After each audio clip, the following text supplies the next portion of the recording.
Now, patients having major hip and knee operations in West Sussex are now leaving hospital almost twice as quickly. St Richard's in Chichester is one of several hospitals now using local anaesthetic instead of morphine during surgery. It's helping patients recover more quickly, and some can be up and walking about within hours. Here's our health correspondent, David Fenton. I've got some pre-meds for you. It's 8 o'clock in the morning and Peter Pocock is about to go into surgery.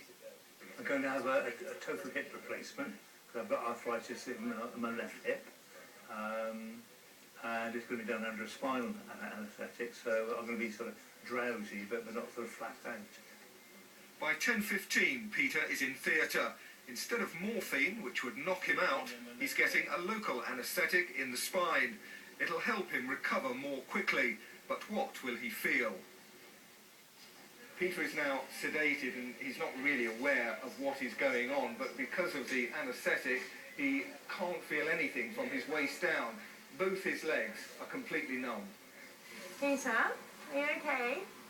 Are you comfy? The surgical team get to work.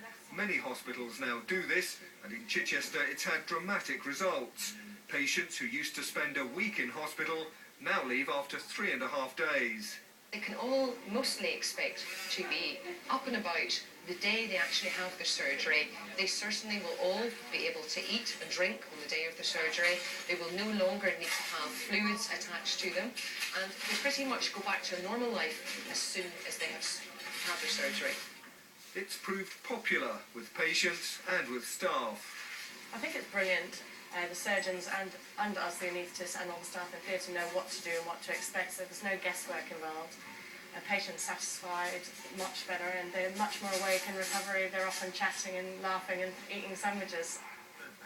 Now the next one we're going to try before we have a go to... Later, back on the ward, he gets ready for his first physio session.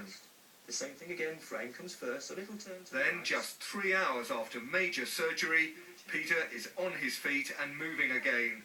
It took 2 more days before he was allowed home, but the former army nurse, who served for 35 years, made it back in time to appear at the Remembrance Day parades. David Fenton, BBC South Today.